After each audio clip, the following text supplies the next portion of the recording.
నమస్కారం V3 news కు స్వాగతం లక్ష్యం సమాజహితం ముందుగా ముఖ్యాంశాలు నంద్యాలలో అక్రమంగా గుట్కా రవాణా చేస్తూ పట్టుబడ్డ కేసుల్లో నిందితుడికి V3 న్యూస్ ఛానల్ తో సంబంధాలు లేవన్న తాలూకా సీఐ అక్రమార్కుల పాలిట సింహస్వప్నంగా నిలుస్తుందన్న V3 న్యూస్ ఛానల్ యాజమాన్యం పశ్చిమ గోదావరి జిల్లా పాలకొల్లులో నిషేధిత గుట్కా కైని స్థావరాలపై పోలీసుల దాడులు 8,68,630 రూపాయల విలువ చేసే గుట్కా కైనీలు స్వాధీనం ముగ్గురు అరెస్ట్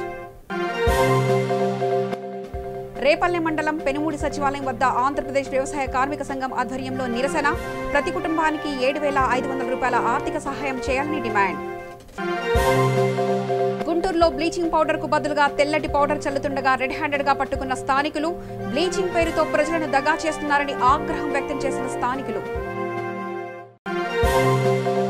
శ్రీశైల దేవస్థానంలో అవినీతి అక్రమాలకు పాల్పడ్డ ఉద్యోగుల సస్పెండ్ ఇక నుంచి శాశ్వత ఉద్యోగులకు కొత్తగా ట్రైనింగ్ ఇచ్చి నియమిస్తామన్న ఆలయ ఈవో కర్నూలు జిల్లా నంద్యాలలో అక్రమ గుట్కా రవాణా చేస్తూ పట్టుబడ్డ కేసుల్లో నిందితుడికి V3 న్యూస్ ఛానల్తో కానీ అక్కడ జిల్లా మరియు స్థానిక ప్రతినిధులతో కానీ ఎలాంటి సంబంధాలు లేవని నిందితుడు కర్నూలు వెళ్లినప్పుడు తనకు తెలిసిన వారితో కార్ స్టిక్కర్ తెప్పించుకొని అతికించుకున్నట్లు పోలీసుల విచారణలో స్పష్టమైందని నంద్యాల తాలూకా సీఏ దివాకర్ రెడ్డి స్పష్టం చేశారు.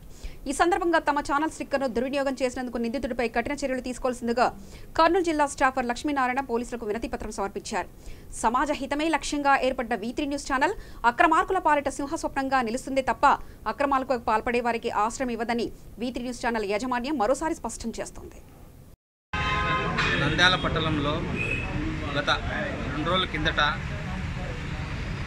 ఒక మారుతి కారు వ్యాన్లో మారుతి కారు వస్తూ ఉండగా తాలూకా పోలీసు వారు ఆటో నగర్లో పట్టుకోవడం జరిగింది. ఆ వెహికల్లో సోదాలు చేస్తే గుట్కాలు దొరకడం జరిగింది. ఆ వెహికల్ను ఆ గుట్కాలను స్టేషన్కు తరలించి కారును పూర్తిగా పరిశీలించగా అందులో ఒక V3 న్యూస్ స్టిక్కర్ను దొరకడంతో ఆ పోలీసు వారు V3 న్యూస్లో పనిచేస్తున్నాడనే కారణంతో అతనిపై కేసు నమోదు చేయడం జరిగింది. అదేవిధంగా అంతేకాకుండా ఆ విషయం మేము తెలుసుకొని మా జిల్లా స్టాఫరు లక్ష్మీనారాయణ గారు, నంద్యాల రిపోర్టర్ అయినటువంటి హుసేన్ బాసాను నేను, ఏపీ బ్యూరో రమణా సార్ వారు మొత్తం స్టేషన్కు వచ్చి సిఐతో మాట్లాడి సిఐ దివాకర్ రెడ్డి సార్తో మా యొక్క స్పందన వినిపించి అతనికి మాకు ఎటువంటి సంబంధం లేదని చెప్పడం జరిగింది. యాక్చువల్గా అతను ఎవరో సుబ్బయ్య అని వ్యక్తి కూడా మాకు తెలియదు. యాక్చువల్గా మా యొక్క ఫంక్షన్కి వచ్చి మా ఛానల్ యొక్క ఫంక్షన్కి వచ్చి మా ఛానల్లో ఒక స్టిక్కర్ తెచ్చుకోవడం సిఐ దివాకర్ రెడ్డి సార్ వారు ఆ కారులో ఉన్న వ్యక్తిని కూడా అడగడంతో విచారణ చేస్తే అతను కూడా చెప్పడం జరిగింది, నేను V3 ఛానల్లో పని చేయడం లేదు, ఆ యొక్క ఛానల్ ఫంక్షన్కి వెళ్ళి నేను ఆ స్టిక్కర్ తెచ్చుకోవడం జరిగింది. ఆ స్టిక్కర్ అదే విధంగా నా కారులో ఉండిపోయింది, అది ఈరోజు బయటపడింది, నేను కూడా చూసుకోలేదు అని చెప్పడం జరిగింది. అంతేకాకుండా అతనికి మాకు ఎటువంటి సంబంధం లేదని చెప్పి నేను కర్నూలు జిల్లా మా స్టాఫర్ లక్ష్మీనారాయణ ఇద్దరం కలిసి మా ఛానల్ తరపు నుంచి మాకు అతనికి ఎటువంటి సంబంధం లేదని చెప్పి అతని తరపున మా యొక్క ఫిర్యాదు ఇవ్వడం జరిగింది. సిఐ వారు కూడా ఈ ఫిర్యాదుని స్పందించి స్వీకరించడం జరిగింది. ఇట్లు నంద్యాల రిపోర్టర్ హుసేన్ బాషా, కెమెరామ్యాన్ బాబు. 4/15/2020 ఈ కేసులో సుబ్బయ్య అనేటువంటి గుట్కా కింగ్ పిన్ నంద్యాలలో పని చేసుకున్నాడు, కర్నూలు వాస్తవ్యుడు. ఇతను చేసినటువంటి దందాలో V3 ఛానల్ యొక్క స్టిక్కర్ పెట్టుకున్నాడు అని చెప్పేసి కేసు నమోదైంది. సో ఈ V3 ఛానల్కి సంబంధించినటువంటి వాళ్ళు మాకు వచ్చి కంప్లైంట్ చేశారు, మా ఛానల్కి కానీ అది సంబంధం లేదని. సో వాళ్ళు ఇచ్చినటువంటి రిక్వెషన్ తీసుకున్నాము. అట్లే యాక్చువల్గా కూడా అతను కన్ఫెస్ చేయడంలో కూడా V3 ఛానల్కి సంబంధించిన వాడిని కాదు, మా బావతో కలిసి నేను V3 ఛానల్ ఫంక్షన్కి పోయినాను, నేను రాజధాని పత్రికకు సంబంధించిన రిపోర్టర్గా ఉంటున్నానని తన ఐడి కార్డు చూపించినాడు.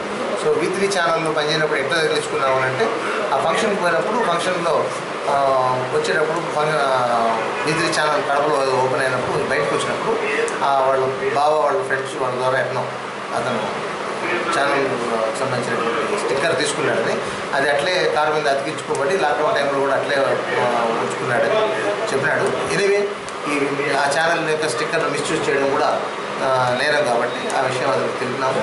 ఆ మేరకు సెక్షన్స్ కూడా ఆర్డర్ చేసి అతని మీద చర్య తీసుకుంటున్నాము. ఈ V3 ఛానల్స్ వాడిని విట్నెస్గా చేర్చుకొని కేసు ముందుకు కొనసాగిస్తాం. నా పేరు దివాకర్ రెడ్డి అండి. జమ్మలమడుగులోని 17, 18 వార్డు సచివాలయంలో 3 చేనేత కార్మికులకు లోను శాంక్షన్ చేయడంతో సోషల్ వెల్ఫేర్ అధికారిని నాగలక్ష్మి అవినీతికి పాల్పడిందని చేనేత కార్మికులు సచివాలయం దగ్గరికి వచ్చి సిబ్బందిని నిలదీశారు. దీంతో అక్కడ జరిగిన ఆందోళనను ఉన్నతాధికారుల దృష్టికి తీసుకెళ్తామని సిబ్బంది హామీ ఇవ్వడంతో బాధితులు శాంతించారు. ఎవరు ఫోన్ చేసింది? ఎవరు చూసి పెట్టమన్నారా లేకపోతే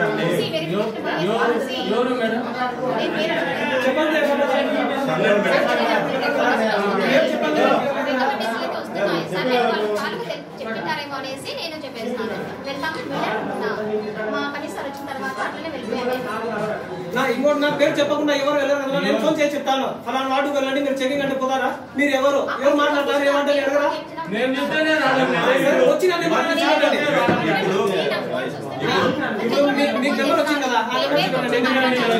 అట్ట కాదు. మీకు ఎవరైతే ఫోన్ చేసింటారో పేరు చెప్పండి. ఏం పోతుంది? చంద్రమౌళి ఇంకా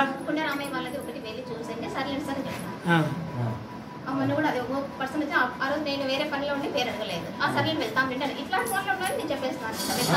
దాస్తారు మేడం లేదు చంద్రమౌళి ఆయన మాత్రం పేరు చెప్పి వెళ్ళండి పలానా పేరు క్యాండిడేట్ కూడా చెప్తున్నారు. కుండరామ అంటే ఆ సార్ నిన్న వచ్చినారు, పొద్దున్న వచ్చినారు, మధ్యాహ్నం వచ్చినారు. నేను వెళ్ళినాను 11 గంటలకు వెళ్ళేసి చూసేస్తున్నాను వచ్చేస్తున్నాను. మొన్న కూడా నేను సాయంకాలం కూడా వచ్చినారు. పశ్చిమ గోదావరి జిల్లా పాలకొల్లులో నిషేధిత గుట్కా కైని అమ్మకాలు విచ్చలవిడిగా సాగుతున్న నేపథ్యంలో ఉన్నతాధికారుల ఆదేశాల మేరకు పట్టణ పోలీసులు ఆకస్మిక తనిఖీలు చేపట్టారు. ఈ తనిఖీలో భాగంగా 8,68,630 రూపాయల విలువ చేసే గుట్కా కైనీలను స్వాధీనం చేసుకుని 3 వ్యాపారస్తులను అదుపులో తీసుకుని కేసు నమోదు చేసినట్లు పట్టణ సిఐ సిహెచ్ ఆంజనేయులు తెలిపారు.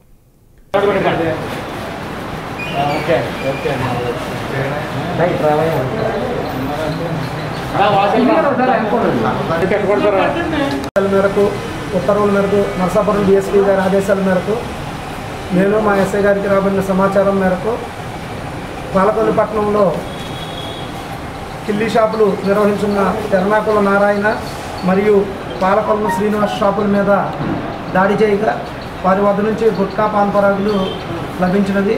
వారికి ఎక్కడి నుంచి వస్తున్నవనగా తెరలాకుల నారాయణ శీతల్ అనే అతని దగ్గర నుంచి తీసుకున్నట్లు, అదేవిధంగా శ్రీనివాసరావు అనే అతను శ్రీహరిగుప్తా వద్ద నుంచి కొన్నట్లు చెప్పగా వారిని వెంటబెట్టుకుని వాళ్ళ గోడౌన్స్ని రైడ్ చేయగా సుమారు 8,68,000 రూపాయలు 30 విలువ గల గుట్కా కైని ప్యాకెట్ని స్వాధీనపరుచుకున్నాం. వారిని అరెస్ట్ చేసుకున్నాం. శీతల్ అనే అతను పరారీలో ఉన్నాడు. మిగిలిన 3 అరెస్ట్ చేసాం, కోర్టులో ప్రవేశపెడతాం. వ్యవసాయ కార్మికులను ఆదుకోవడానికి 200 రోజులు పని కల్పించాలని, రోజు కూలీ 600 రూపాయలు ఇవ్వాలని, ప్రతి కుటుంబానికి 7,500 రూపాయల ఆర్థిక సహాయం చేయాలని కోరుతూ ఆంధ్రప్రదేశ్ వ్యవసాయ కార్మిక సంఘం ఆధ్వర్యంలో రేపల్లె మండలం పెనుమూడి సచివాలయం వద్ద నిరసనకు దిగారు. ఈ కార్యక్రమంలో వ్యవసాయ కార్మిక సంఘం రేపల్లె డివిజన్ సహాయ కార్యదర్శి సిహెచ్ మల్లిలాల్ మాట్లాడుతూ లాక్డౌన్ వల్ల వ్యవసాయ కార్మికుల బతుకులు చిన్నాభిన్నం అయ్యాయని, కేంద్ర ప్రభుత్వం ఏకపక్ష నిర్ణయాల వల్ల దేశవ్యాప్తంగా 10 కోట్ల మంది వలస కార్మికులు ఇబ్బంది పడ్డారని అన్నారు. ఈ కార్యక్రమంలో రేపల్లె మండల వ్యవసాయ కార్మిక సంఘం అధ్యక్షుడు వి కోటేశ్వరరావు మరియు కె రాంబాబు తదితరులు పాల్గొన్నారు. ఆంధ్ర రాష్ట్రంలో ఉపాధి హామీ పనులు ఒక 10 రోజుల పాటు ముమ్మరంగా వివిధ గ్రామాల్లో వివిధ ప్రాంతాల్లో జరిగినాయి. అయితే ఇప్పుడున్న ప్రత్యేకమైన పరిస్థితి ఏంటంటే వివిధ పట్టణాల్లో వివిధ చోట్ల పనిచేస్తున్నటువంటి కార్మికులు ఎవరైతే ఉన్నారో వలస కార్మికులుగా ఇతర రాష్ట్రాల్లో ఉన్నటువంటి వాళ్ళు కూడా ఇప్పుడు సొంత గ్రామాలకు వచ్చారు. ఈ సొంత గ్రామాలకు వచ్చిన నేపథ్యంలో ఈ జరిగినటువంటి ఉపాధి హామీ పనులు ఏవైతే ఉన్నాయో ఈ ఉపాధి హామీ పనులు వారం రోజులు 10 రోజులు చేస్తేనో కుటుంబాలు గడిచే పరిస్థితి కాదు. అందుకని ఈరోజు భారతదేశ వ్యాప్తంగా వ్యవసాయ కార్మిక సంఘం ఆధ్వర్యంలో గ్రామ సచివాలయాల వద్ద ఉపాధి హామీ కార్మికులకు పని కల్పించాలని చెప్పేసి వినతి పత్రాలు ఇవ్వడం జరుగుతూ ఉంది. ఈ పని కల్పించే సందర్భంలోనే ఈ రోజు ఇస్తున్నట్టు కూలికి అదనంగా కూలి 600 రూపాయలు రోజుకు ఉపాధి హామీలు కూలికి ఇవ్వాలనేటువంటిది.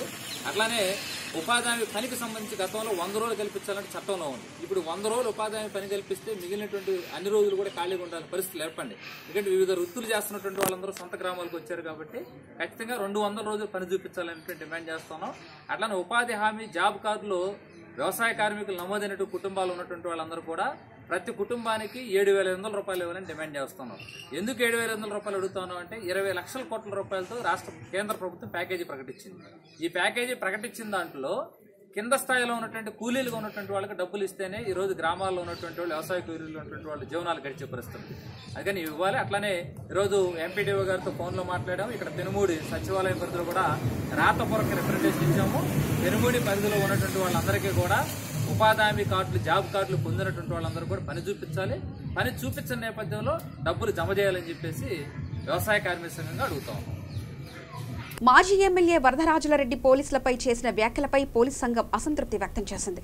ఈ కార్యక్రమంలో కడప జిల్లా అధ్యక్షులు దూలం సురేష్, రాష్ట్ర పోలీస్ సంఘం గౌరవ అధ్యక్షులు Narreddy Chandrashekar Reddy, joint secretary N Raghunath Reddy తదితరులు పాల్గొన్నారు. ఎవరు జిల్లా వాళ్ళకు చెందిన వాళ్ళు కూడా కాదు, మాకు ఎటువంటి ఇది లేదు. ఇక్కడ ఉన్నదని కేవలం వృత్తిరీత్యా ఉన్నాం. వృత్తిరీత్యా మనం ఉద్యోగ ధర్మాన్ని పాటిస్తూ ఉన్నాం. అంతేగాని మాకేదో స్వలాభము లేకపోతే మేము ఇక్కడే ఉండిపోవాలనో ఇంకా ఎటువంటి భేషజాలు లేకోకుండా మేము ఉన్నామని ప్రజలు అందరికీ తెలుసు. ఈ విధంగా మాట్లాడడం పెద్దలు అది సరికాదని విఘ్నతగా వివేచనతో ఆలోచన చేసి ఒక వ్యక్తి మీద క్యారెక్టర్ అసోసియేషన్ ఉంటుంది, క్యారెక్టర్ మీద దుమ్ము చల్లటం అనేది చాలా దారుణమైనటువంటి విషయం. వ్యవస్థ మీద కూడా అలా, ఎందుకంటే అలా దుమ్ము చల్లటం, బురద చల్లటం ఈజీ, కానీ అది పడే వాళ్ళకి బాధ తెలుస్తుంది. ఆ వ్యవస్థ మీద నమ్మకం సన్నగిల్లేటటువంటి విధంగా మాట్లాడడం కాదు, ఎంత మాత్రం కానే కాదు. ఇది తప్పు ముమ్మాటికి తప్పు. వాళ్ళ దగ్గర ఎవరి దగ్గర ఈ 2-3 కేసులకు సంబంధించి వాళ్ళ దగ్గర ఎవరి దగ్గర అందరికీ మేము నోటీసులు ఇస్తున్నాం. ఇంకా ఏదైనా ఈ కేసుల్లో సాక్ష్యాధారాలు మీకు కేసుకు ఉపయోగపడి ముద్దాయిలను ఫిక్స్ చేసేదాని గురించి కానీ ఇంకా ఏమైనా ఉంటే సాక్ష్యాలు ప్రవేశపెట్టడానికి ఇంకా నోటీసులు ఇస్తాం. మీకు కూడా ఏమన్నా ఆధార్ పెట్టండి, ఖచ్చితంగా వాటి మీద నిష్పక్షపాతంగా మేము దర్యాప్తు చేసి దీన్ని ఫైనలైజ్ చేస్తాము. అంతేగాని ఎట్టి పరిస్థితుల్లో ఇలా మాట్లాడడం మాత్రం సమంజసం కాదని నేను మీ అందరి ద్వారా, ఎందుకంటే పోలీసులు ఇట్లా చాలామంది మాట్లాడుతూ ఉంటారు, కానీ మొదటి 1-2 సార్లు మాట్లాడడం వల్ల అది ఇంకా ప్రజలకు తప్పుడు సంకేతాలు వెళ్తాయి. కాబట్టి నేను ముందుకు వచ్చి వినయపూర్వకంగా విజ్ఞప్తి చేస్తాను, అభ్యర్థిస్తాను. నిజంగా ఇలాంటివి ఏ ఒక్కరు చేయొద్దండి. ఏదైనా ఉంటే ఒకరికి ఇదని అడగచ్చు, కానీ ఇట్లా పోలీసు వ్యవస్థను కానీ ఇంకా అందరినీ కించపరిచే విధంగా మాట్లాడకూడదన్న యొక్క విన్నపం. ప్రతినిధుల దృష్టికి సమస్యలు, విషయాలు, కొన్ని ప్రాబ్లమ్స్ కూడా వాళ్ళ దృష్టికి పోతాయి. వాళ్ళు ఈ సమస్యలను ప్రభుత్వ ఉద్యోగుల దృష్టికి తీసుకురావడం, వారికి నివేదించడం సర్వసాధారణమే. అంత మాత్రాన ప్రభుత్వ ఉద్యోగులు వాళ్ళ ఇష్టానుసారం కానీ చట్టానికి అతిక్రమించే కానీ ఇక్కడ పనిచేయాలి. నెల్లూరు జిల్లా గూడూరులో ప్రగతి సేవా సంస్థ ఆధ్వర్యంలో చెల్లుపల్లి తిరుమలరావు సహకారాలతో తూర్పు వీధిలోని 15, 17 వార్డులలో సచివాలయంలోని వార్డు వాలంటీర్లకు, సిబ్బందికి, ఆశా వర్కర్లకు, పారిశుద్ధ కార్మికులకు వారానికి సరిపడా కూరగాయల పంపిణీ చేశారు. ఈ కార్యక్రమానికి ముఖ్య అతిథిగా గూడూరు మున్సిపల్ కమిషనర్ ఓబులేసు పాల్గొన్నారు. ప్రగతి సేవా సంస్థ ఆధ్వర్యంలో ప్రతిరోజులాగే ఈరోజు కూడా 72వ రోజు కార్యక్రమం జరుపుకుంటున్నాం. అదేవిధంగా ఇక్కడ తూర్పేది నందు సచివాలయం నందు 17, 15 వార్డులకు సంబంధించిన సచివాలయాలకి మనం కూరగాయలు పంపిణీ కార్యక్రమం నిర్వహిస్తున్నాం. దానికి గాను మా గూడూరులో జనరిక్ మెడిసిన్స్ షాప్ మా అబ్బాయి, మా మిత్రుడు మన తిరుమలరావు గారు ఈ ప్రత్యేక అభినందనలు. ఎందుకంటే ఆయన ఒక 4 రోజుల నుంచి కూడా మనకు అడుగుతున్నాడు ఏదో ఒక కార్యక్రమం చేద్దామన్నా అని. ఈరోజు మా తిరుమలరావు ఈ ఒక కార్యక్రమాన్ని మనకు అందించినందుకు తిరుమలరావుకి మరి ప్రత్యేక అభినందనలు. అదేవిధంగా మనకు ఇక్కడ ఎందుకు మనం ఇంతసేపు కూడా వెయిట్ చేసామంటే మాకు ఒక స్ఫూర్తి మా గూడూరు కమిషనర్ గారు. ఎందుకంటే కమిషనర్ గారి చేతుల మీదుగా మీరు తీసుకుంటే మా ప్రగతి సేవా సంస్థకి మీకు కూడా అందరికీ మంచి జరుగుతుందన్న ఒక చిన్న ఉద్దేశంతో ఇక్కడ మనం వెయిట్ చేయడం జరిగింది. అదేవిధంగా మా కమిషనర్ గారికి ప్రత్యేక అభినందనలు. అదేవిధంగా సార్ అయితే దీన్ని ఇంకా కొంత లాగమని చెప్తున్నాడు. సార్ సహాయ సహకారాలు కానీ ఉంటే మేము ఖచ్చితంగా దీన్ని ఇంకా కొద్ది రోజులు నడుపుతామని చెప్తున్నాం. అదేవిధంగా ఇక్కడ మన వాలంటీర్ల విషయానికి వస్తే ఇక ప్రతిసారి మనం చెప్పినట్టే ఈ ఒక వాలంటీర్లకు ఇవ్వటం చాలా సంతోషం ఇస్తుంది. అన్ని ఏరియాలు ఇచ్చేదానికంటే కూడా వాలంటీర్లు అంటే ఒక ప్రత్యేకత కూడా ఒకటి ఉంది. ఎందుకంటే వాళ్ళ బయట ఉండి మనం నెలల్లో పెట్టి వాళ్ళు నిరంతరం 24 గంటలు కృషి చేస్తూ, ఎందుకంటే ఈ రెడ్ జోన్ ఏమనివ్వండి ఇంకా అనేక కష్టాల కార్యక్రమాల్లో వాళ్ళు లోపలికి వెళ్ళి మనం నెలల్లో పెట్టి వాళ్ళు కష్టపడుతున్నందుకు ఈ వాలంటీర్ల వ్యవస్థకి మా గూడూరు వాలంటీర్లు 2 వార్డులో సచివాలయం వాలంటీర్లకి ప్రత్యేక అభినందనమ్మా. ఎందుకంటే మీరు చేసే సేవలు ఇది చాలా చిన్న గుంటూరులో బ్లీచింగ్ బదులుగా మైదా చల్లుతుండగా రెడ్ హ్యాండెడ్ గా పట్టుకున్నారు స్థానికులు. బ్లీచింగ్ పౌడర్ పేరుతో సున్నం మరియు తెల్లటి పొడి చల్లుతున్నారని మున్సిపల్ అధికారులను నిలదీశారు. హుటాహుటిన సంపత్ నగర్ కి చేరుకుని రోడ్డుపై ఉన్న బస్తాలను అక్కడి నుంచి తరలించారు అధికారులు. బ్లీచింగ్ పేరుతో ప్రజలను దగ్గా చేస్తున్నారని స్థానికులు ధ్వజమెత్తారు.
కర్నూలు జిల్లా డోన్ పట్టణంలో ప్రభుత్వ ఆసుపత్రిలోనే డాక్టర్ సుంకన్న కరోనా టెస్టులు నిర్వహించారు.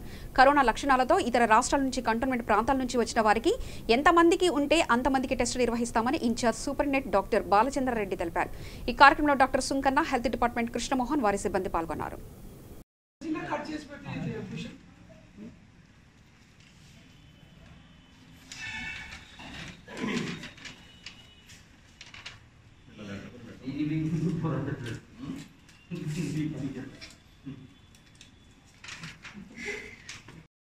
అందరికీ నమస్కారం అండి. కర్నూలు జిల్లా డోన్ సిహెచ్ నుంచి మాట్లాడుతున్నాము. ఈరోజే మేము మా డిసిహెచ్ఎస్ ఆదేశాల మేరకు, తర్వాత గవర్నమెంట్ ఆదేశాల మేరకు అనుమానితులు ఎవరైనా వేరే స్టేట్ నుంచి వచ్చిన వాళ్ళకి కానీ, సిమ్టమాటిక్ ఉన్న వాళ్ళకి కానీ స్వాబ్ కలెక్ట్ చేయడం జరిగింది. ఈ స్వాబ్ని మేము అందరం వచ్చి మా డిస్ట్రిక్ట్ హెడ్ క్వార్టర్ కర్నూలుకి పంపించడం జరుగుతుంది. అక్కడి నుంచి రిపోర్ట్ వచ్చిన తర్వాత రిపోర్ట్ ఏమో తెలుస్తుంది. ఈ స్వాబ్ కలెక్షన్లలో మా డిసిహెచ్ఎస్ ఆఫీస్ నుంచి మాకు డాక్టర్ సుంకన్న గారు ట్రైన్ అయి వచ్చినారు. ఆ సుంకన్న గారు డాక్టర్ గారు మాకు మిగతా వాళ్ళకి ట్రైనింగ్ ఇచ్చినారు. ఈ రోజు మొదలుపెట్టాం కాబట్టి ఫస్ట్ టైం డాక్టర్ గారు స్వయంగా స్వాబులు తీశారు. మిగతా వాళ్ళు అందరూ ట్రైన్ అయినాము. ఎవరైనా అనుమానిత కేసులు ఎవరైనా వచ్చినా కూడా, అంటే కంటైన్మెంట్ జోన్ నుంచి వస్తే అనుమానంగా ఉంటే వాళ్ళకందరికీ కూడా ఈ స్వాబ్ చేయడం జరుగుతుంది. మిగతా వాళ్ళకందరికీ మామూలు థర్మల్ స్క్రీనింగ్ అంటాం. మామూలు థర్మల్ స్క్రీనింగ్ చేసి మాకు అనుమానం వచ్చినా, లేదంటే వాళ్ళకి ఎవరైనా అనుమానం ఉన్నా కూడా వీలైనంత వరకు టెస్టులు చేసి పంపించి రిజల్ట్ వచ్చిన తర్వాత వాళ్ళకి రిజల్ట్ చెప్పడం జరుగుతుంది. ఇవన్నీ చేయడానికి కూడా ఫస్ట్ సుంకన్న గారు నంద్యాలలో ట్రైనింగ్ వేసినారు, సిస్టమ్ ట్రైనింగ్ వేసినారు. వాళ్ళ నుంచి మాకందరూ ట్రైనింగ్ ఇచ్చినారు. కాబట్టి మేమందరం ఇక్కడ మీద రోజుకి అనుమానం వచ్చిన వాళ్ళకందరికీ కానీ ఎంతమంది అంతవరకు టెస్టులు చేయడం జరుగుతుంది. Thank you. ప్రముఖ పుణ్యక్షేత్రమైన శ్రీశైల దేవస్థానంలో అవినీతి అక్రమాలకు పాల్పడి అరెస్టైన 3 శాశ్వత ఉద్యోగులను ప్రభుత్వ ఆదేశాలతో సస్పెండ్ చేశారు. ఆలయ ఈవో కెఎస్ రామారావు, బ్యాంకుల ద్వారా దేవస్థానానికి వచ్చిన తాత్కాలిక ఉద్యోగులు 24 మందిని పూర్తిగా విధుల నుంచి తొలగించారు. ఆలయ ఈవో నగదు ఆధారిత కౌంటర్లు, డొనేషన్ కౌంటర్లు మరియు ఆర్జిత అభిషేకం వసతి విభాగం నందు శాశ్వత ఉద్యోగులను కొత్తగా ట్రైనింగ్ ఇచ్చి నియమిస్తున్నారు. శ్రీశైల మహాక్షేత్రంలో జరిగినటువంటి కొన్ని అవకతవకలపైన ప్రభుత్వం యొక్క ఆదేశాల మేరకు మాన్య మంత్రివర్యులు దేవాదాయ ధర్మాదాయ శాఖ మంత్రివర్యులైన వెల్లంపల్లి శ్రీనివాస్ గారు, అలాగే ప్రభుత్వ అధికారులైనటువంటి కమిషనర్ గారు, స్పెషల్ చీఫ్ సెక్రటరీ గారైన జేసీ ప్రసాద్ సార్ గారు, వీళ్ళందరూ ఇచ్చినటువంటి సూచనలు వెంటనే స్పందించి దీనిపైన ఒక నివేదికను కావాలని చెప్పి ఒక ఎంక్వైరీ ఆఫీసర్ని ఇక్కడికి పంపడం జరిగింది. మంత్రివర్యులు దీన్ని చాలా తీవ్రంగా ఫాలో కూడా చేశారు. ఇటువంటి పునరావృతం కాకుండా మరి వీటన్నిటి యొక్క ఫలితం వల్ల ఆ కేసును టేకప్ చేయడం, మన దగ్గర ఉన్న సమాచారాన్ని వాళ్ళకి అప్పగించడం, ఇక్కడ ఒక కేసు కూడా లాడ్జ్ చేయడం జరిగింది. వీటన్నిటిలో భాగంగా మరి ఒక 3 ఎంప్లాయీస్ పైన కూడా శాశ్వతమైనటువంటి ఎంప్లాయీస్ పైన చర్య తీసుకోవడం జరిగింది. వాళ్ళ కేసు కూడా బుక్ అయి అరెస్ట్ కావడంతో మరి వాళ్ళని సస్పెండ్ చేసాం ఈరోజు. అలాగే బ్యాంక్ ద్వారా వచ్చినటువంటి 2 సంస్థలు, అబ్రిపోజ్ అనేటువంటి సంస్థ ఆంధ్ర బ్యాంక్ ద్వారా, ఎస్బీహెచ్ ఉన్నప్పుడు వచ్చినటువంటి ఎంప్లాయీస్ బ్యాంకు ద్వారా స్పాన్సర్ కాబట్టి వాళ్ళు రెగ్యులర్ ఎంప్లాయీస్ కూడా కాదు, దేవస్థానానికి వాళ్ళకి చెందని వాళ్ళు బ్యాంకు ద్వారా వచ్చి వాళ్ళు కూడా ఇక్కడ దీంట్లో భాగస్వాములు అయ్యారు. మరి వాళ్ళందరిపైన కేసులు కూడా పెట్టడం జరిగింది. డిఎస్పీ గారు కూడా దాన్ని విచారిస్తున్నారు. మరి వాళ్ళందరినీ ఈరోజు తొలగించడం జరిగింది. ఆ 2 బ్యాంక్స్ ద్వారా వచ్చినటువంటి పనిచేయడానికి వచ్చినటువంటి వాళ్ళను వివిధ ఏజెన్సీల ద్వారా వచ్చి ఉన్నారు. వాళ్ళందరినీ తొలగిస్తూ గుంటూరు జిల్లా సిపిఐ కార్యదర్శి జంగాల అజయ్ కుమార్ మీడియా సమావేశం నిర్వహించారు. ఈ సందర్భంగా ఆయన మాట్లాడుతూ రాష్ట్ర ప్రభుత్వం భవన నిర్మాణ కార్మికులకు, ఆటో డ్రైవర్లకు, లారీ మరియు క్యాబ్ డ్రైవర్లకు 10,000 రూపాయల ఆర్థిక సహాయాన్ని అందించి ఆదుకోవాలని రాష్ట్ర ప్రభుత్వాన్ని డిమాండ్ చేశారు. ఈ కార్యక్రమంలో సిపిఐ నాయకులు, కార్యకర్తలు పాల్గొన్నారు. రాష్ట్ర ప్రభుత్వం భవన నిర్మాణ కార్మికులకి ఆర్థిక సహాయం చేస్తానని కాలం గడుస్తూ ఉంది. త్వరితగతిన భవన నిర్మాణ కార్మికులకి ప్రతి కుటుంబానికి 10,000 రూపాయల చొప్పున తక్షణమే అందించాలని, అలాగే భవన నిర్మాణ కార్మికులు అనేక మంది గతంలో నమోదు కానటువంటి వాళ్ళు ఎక్కువ సంఖ్యలో కార్మికులు ఉన్నారు. భవన నిర్మాణ రంగంలో ఉన్నటువంటి వివిధ రంగాల్లో ఉన్నటువంటి వాళ్ళందరికీ గతంలో కార్డులో రిజిస్ట్రేషన్ కాకపోయినా తక్షణమే దానిపైన భవన నిర్మాణ కార్మికులుగా ఎవరైతే జీవనం కొనసాగిస్తా ఉన్నారో వాళ్ళందరినీ ఐడెంటిఫై చేసి త్రూ యూనియన్ల ద్వారా యూనియన్ కార్డుల ప్రకారంగా భవన నిర్మాణ కార్మికులందరికీ 10,000 రూపాయల చొప్పున గతంలో రిజిస్ట్రేషన్ ఉన్నా లేకపోయినా ఇవ్వాలని చెప్పేసి సిపిఐగా డిమాండ్ చేస్తా ఉన్నాం. అలాగే గతంలో రాష్ట్ర ప్రభుత్వం ఆటో కార్మికులకి ఆర్థిక సహాయాన్ని అందజేయడం అనేది జరిగింది. ఆటో డ్రైవర్ కమ్ ఓనర్గా ఉన్నటువంటి వాళ్ళకి మాత్రమే ఆర్థిక సహాయం చేయడం అనేది జరిగింది. కానీ డ్రైవర్లుగా ఉండి బళ్ళు అద్దెకి తిప్పుకునేటటువంటి వాళ్ళందరూ కూడా కరోనా మహమ్మారి వల్ల తీవ్రమైనటువంటి ఆర్థికంగా నరకయాతన అనుభవిస్తున్నటువంటి నేపథ్యంలో ఆటో డ్రైవర్లందరికీ ఓనర్ అయినా కాకపోయినా ఆటో మీద జీవనం కొనసాగించేటటువంటి వాళ్ళందరికీ కూడా 10,000 రూపాయల ఆర్థిక సహాయం. పల్లె ప్రగతి కార్యక్రమంలో భాగంగా ఘనశ్యామ్ దాస్ నగర్ గ్రామ పంచాయతీని పెద్దపల్లి జిల్లా జాయింట్ కలెక్టర్ లక్ష్మీనారాయణ సందర్శించారు. గ్రామ పంచాయతీలో వాడవాడలా తిరుగుతూ శానిటైజేషన్ కార్యక్రమాలను చూసి గ్రామ సర్పంచ్ సూరా సమ్మయ్యను జాయింట్ కలెక్టర్ అభినందించారు. ఈ కార్యక్రమంలో ZPTC Kandula Sandhyarani, MPP Anasuya Ramareddy, MPTO Shivaji, MPO Shabbir, MRO Rajamani, Ghanshyam Das Nagar ప్రజలు పాల్గొన్నారు.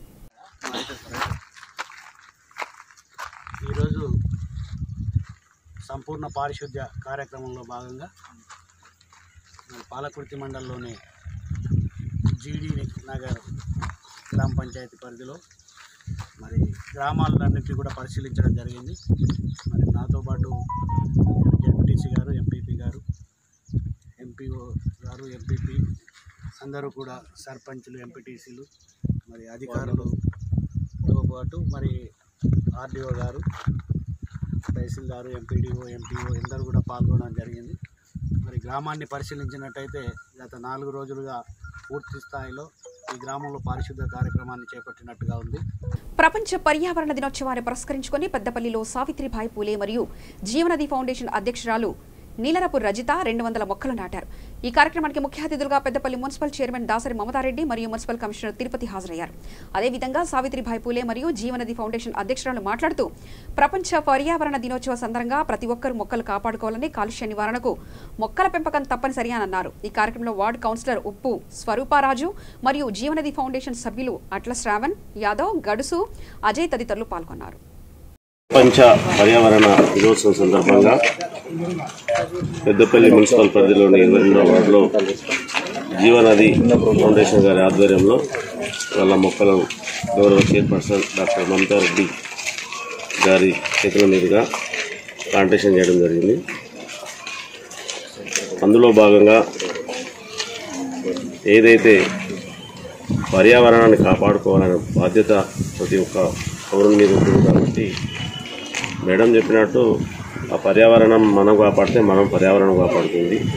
ఈ ప్రకృతిలో, సృష్టిలో ప్రధానమైన అంశం కాబట్టి ప్రతి ఒక్కరు ఒక్కొక్కరు ఒక చెట్టు నాటాలని కోరుకుంటూ, అదేవిధంగా ఈ కార్యక్రమాన్ని చేస్తున్నటువంటి జీవనది ఫౌండేషన్ వారిని హృదయపూర్వకంగా అభినందిస్తూ, కరోనా పాజిటివ్ కేసులు నమోదైన కంటోన్మెంట్ జోన్లలో సోడియం హైపోక్లోరైడ్ ద్రావణాన్ని పిచికారీ చేస్తున్నట్లు నార్త్ జోన్ ఫైర్ అధికారి మోహన్ రావు తెలిపారు. అందులో భాగంగా బేగంపేట్, మారేడుపల్లి ప్రాంతాల్లో కరోనా పాజిటివ్ కేసులు ఉన్న పరిసర ప్రాంతాలను రసాయనిక ద్రావణాలతో పిచికారీ చేశారు. కరోనా వైరస్ వ్యాప్తిని అరికట్టడానికి వైరస్ నిర్మూలన కోసం ఈ ద్రావణాన్ని వెదజల్లుతున్నట్లు వారు పేర్కొన్నారు. కేసులు పెరుగుతున్న క్రమంలో కంటోన్మెంట్ జోన్లలో కూడా సోడియం హైపోక్లోరైడ్ ద్రావణంతో పరిసర ప్రాంతాల్లో ఉండే నివాసాలకు కూడా పిచికారీ చేసినట్లు తెలిపారు. మా DG fire services Shri Sanjay Kumar Jain గారి ఆదేశానుసారం మరియు అదర్ సుపీరియర్ ఆఫీసర్స్ ఇన్స్ట్రక్షన్ ప్రకారం గత కరోనా స్టార్ట్ అయినప్పటి నుంచి కూడా మేము రెగ్యులర్గా మా జ్యూరిడిక్షన్లో కంటిన్యూస్గా డిస్ఇన్ఫెక్టెడ్ సోడియం హైపోక్లోరైడ్ స్ప్రే చేస్తూ ఉన్నాం. అదేవిధంగా మొన్నటి వరకు 2 స్పెల్స్ మొత్తం అన్ని పబ్లిక్ ప్లేసెస్లో కానీ, పోలీస్ స్టేషన్స్ కానీ, గవర్నమెంట్ ఆఫీసెస్ కానీ, ఎక్కడైతే పబ్లిక్ కాంగ్రిగేషన్ ఎక్కువ ఉంటుందో అన్ని ప్లేస్లో చేసాం. అయితే ఈ మధ్య కాలంలో ఏంటంటే ముఖ్యంగా ఈ ట్రాఫిక్ పోలీస్ స్టేషన్స్ కానీ, ఇక్కడ ఎక్కడైతే పాజిటివ్ కేసెస్ వస్తున్నాయో వాళ్ళ రిక్వెస్ట్ ప్రకారం ఏం చేస్తామంటే, ఇప్పుడు కొంచెం వర్షాలు పడ్డ తర్వాత కొంచెం స్ప్రెడ్ అయ్యే అవకాశం ఎక్కువ ఉందని ఆలోచనతో ఈ మధ్యకాలంలో కొన్ని కేసులు కూడా కొంచెం మూవ్మెంట్ ఎక్కువ, స్ప్రెడ్డింగ్ కొంచెం ఎక్కువ కనపడుతుంది. కాబట్టి ఇమ్మీడియట్గా మేము ఎక్కడైతే ఈ కొంచెం రిక్వెస్ట్ చేస్తారు వాళ్ళు ట్రాఫిక్ పోలీస్ స్టేషన్స్ కానీ, ఇక్కడ కంటైన్మెంట్ జోన్స్ కానీ, వాటిని దృష్టిలో పెట్టుకొని ఇమ్మీడియట్గా ఇప్పుడు Begumpet traffic police station and Marredpally PS, అట్లనే ఇక్కడ కంటైన్మెంట్ ఏదైతే కేసు పాజిటివ్ కేసు వచ్చిందో మారేడుపల్లి, అదేవిధంగా ఇప్పుడు రామగోపాల్ ట్రాఫిక్ పోలీస్ స్టేషన్కి వెళ్తున్నాం. అట్లా ఆ ఏరియాస్ అన్నీ కూడా కవర్ చేస్తూ 1 by 1 స్ప్రెడింగ్ కాకుండా ఆపడానికి 1 by 1 స్ప్రే చేస్తా ఉన్నాం. ఇంకెక్కడైనా పాజిటివ్ కేసులు వచ్చినా కానీ చేసినా ఇమ్మీడియట్గా మేము రెస్పాండ్ అయ్యి శానిటైజ్ చేస్తూ ఉన్నాం. ఓకే.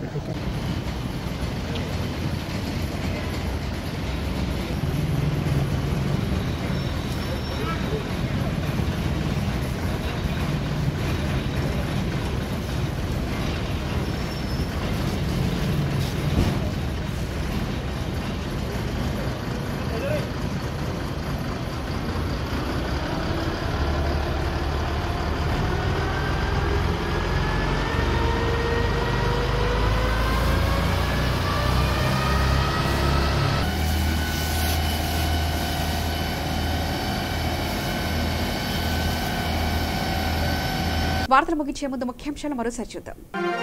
నంద్యాలలో అక్రమంగా గుట్కా రవాణా చేస్తూ పట్టుబడ్డ కేసుల్లో నిందితుడికి V3 న్యూస్ ఛానల్తో సంబంధాలు లేవన్న తాలూకా సీఐ, అక్రమార్కుల పాలిట సింహస్వప్నంగా నిలుస్తుందన్న V3 న్యూస్ ఛానల్ యాజమాన్యం.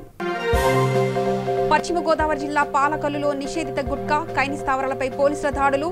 8,68,630 రూపాయల విలువ చేసే గుట్కా కైనీలు స్వాధీనం, 3 అరెస్ట్.